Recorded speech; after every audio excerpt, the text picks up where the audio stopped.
Every motorcycle review talks about horsepower, torque, and acceleration, but almost none mention the brutal truth about survival rates.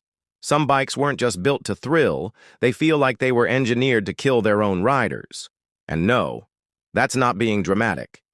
These machines have earned the infamous nickname Widowmakers. Imagine buying that performance bike you've been dreaming about for years, only to realize that every single ride could be your last. In this video, I'm breaking down the 7 most dangerous motorcycles that will send you to the morgue in 2025. And trust me, number 1 is so terrifying that even insurance companies refuse to cover it. Watch every second, because this isn't just a review. It could mean the difference between living the biker dream or becoming just another tragic statistic of engineering gone wrong. Number 7. Harley-Davidson Dyna series. From 1991 to 2017, the Harley-Davidson Dyna series gave riders that classic Harley feel, and something else, a terrifying phenomenon riders simply called the death wobble. Picture this. You're cruising down the highway at 70 miles per hour. Everything feels smooth.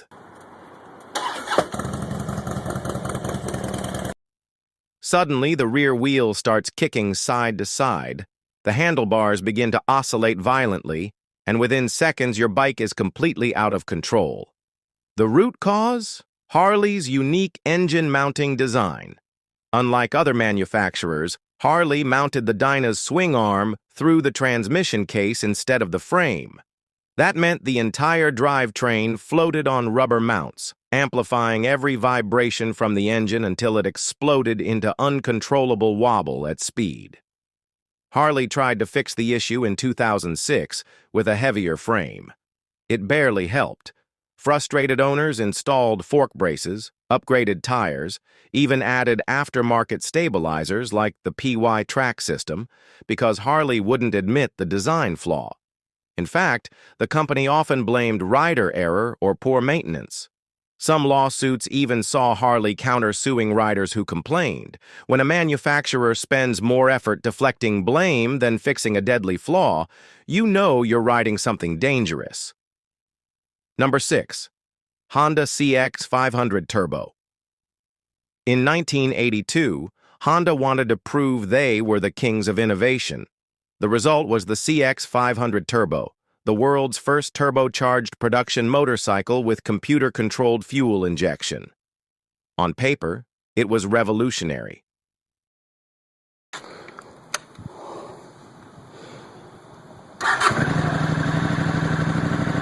On the road, a rolling nightmare. First, the maintenance.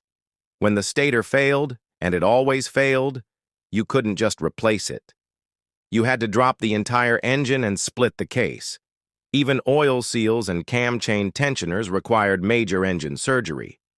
Owners went bankrupt just keeping these bikes alive. But the real killer was the turbo lag. Nothing would happen when you opened the throttle. Then suddenly, a violent surge of power would slam into you. In city traffic, that unpredictability wasn't just frustrating, it was dangerous.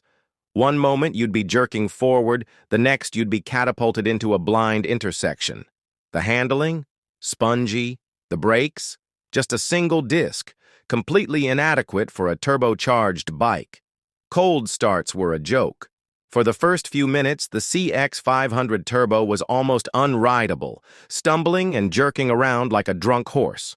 Honda realized their mistake and replaced it with the 650 Turbo the very next year. But the damage was done.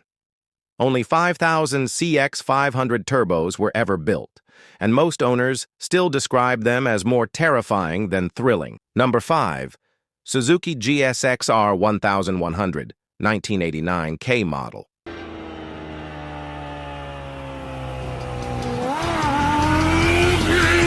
Today, the GSX-R name is legendary. But in 1989, the GSX-R1100K model became infamous, not for its speed, but for its deadly handling. With 156 horsepower, the bike was brutally fast, but Suzuki paired that engine with an outdated double cradle frame that simply couldn't handle the stress. The chassis flexed under heavy braking and cornering, leading to unpredictable low-frequency wobbles. The consequences were fatal. At the Isle of Man TT in 1989, racer Phil Meller died while competing on a GSX-R1100. Fellow rider Jamie Witham also crashed on the same model. The situation got so bad that race organizers temporarily banned big bikes entirely. Think about that. The TT, the most dangerous motorcycle race on Earth, decided these bikes were too unsafe to race. That says it all. Later, GSX-R models even faced recalls for frame cracking, confirming Suzuki's struggle to balance raw power with structural integrity. For all its performance glory, the GSX-R1010 carried a deadly flaw baked into its DNA. Number 4. Yamaha V-Max, 1985 original. If the 1980s had a motorcycle icon of excess, it was the Yamaha V-Max. Nicknamed the Muscle Cruiser and the Arm Ripper, it delivered exactly what the name promised: straight-line insanity.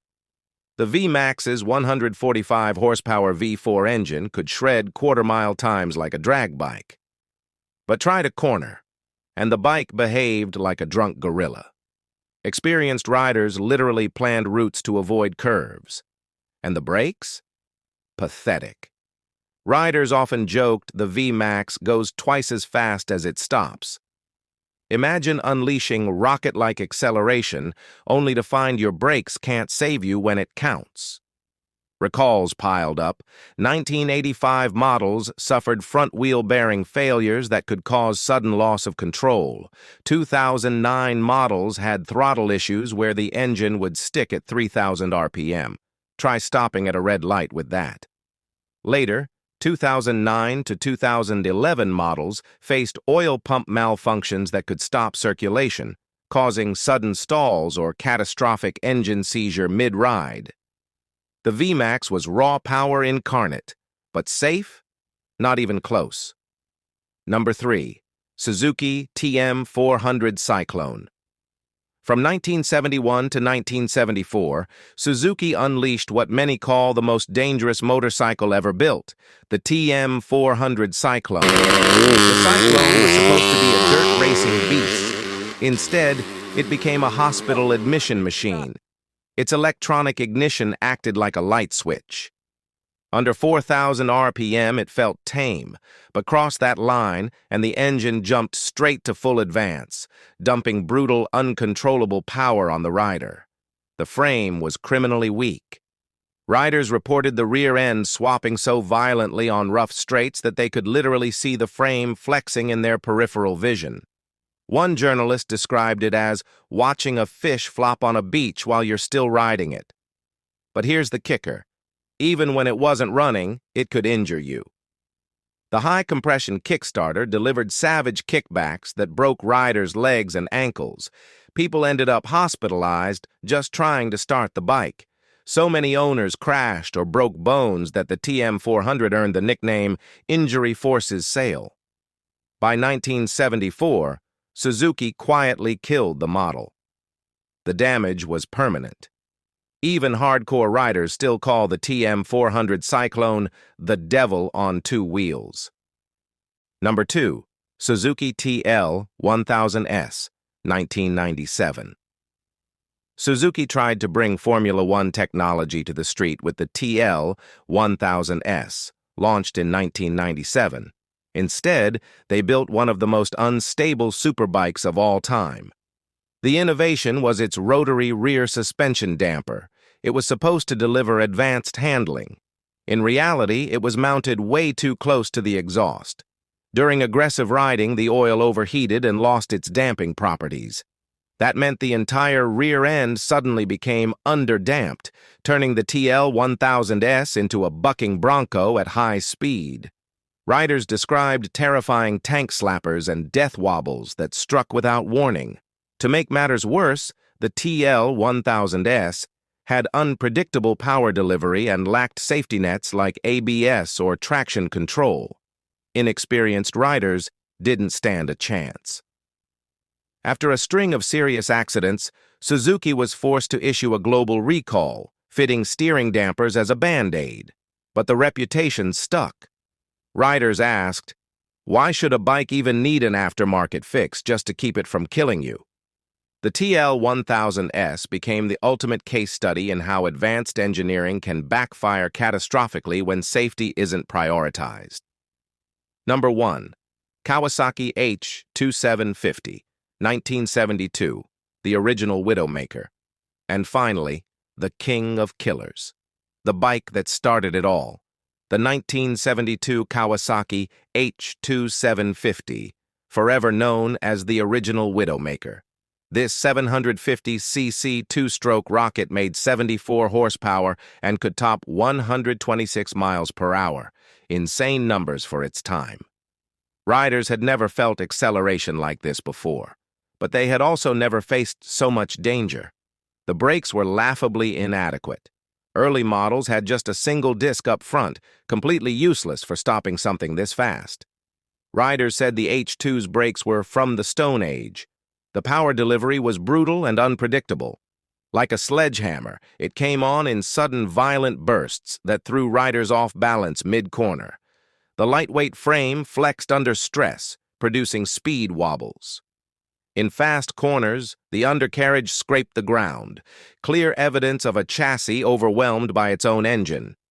Insurance companies noticed. Many outright refused to cover the H2. Meanwhile, governments introduced stricter emissions laws, and rising fuel costs killed off the two-stroke monster by 1975. But its legacy? Immortal. The H2750 became the template for what bikers now call Widowmakers, machines where raw performance vastly outstrips the safety tech needed to control it. Every dangerous bike that followed carries a piece of the H2's DNA. Final thoughts. These 7 motorcycles weren't just machines. They were rolling experiments in the limits of engineering, and they proved what happens when raw power outpaces safety. They thrilled, they terrified, and in too many cases, they killed. So the real question is, when you choose your next bike, will you chase pure speed or the balance between performance and survival? Because as these Widowmakers proved, the wrong choice could be the last one you ever make.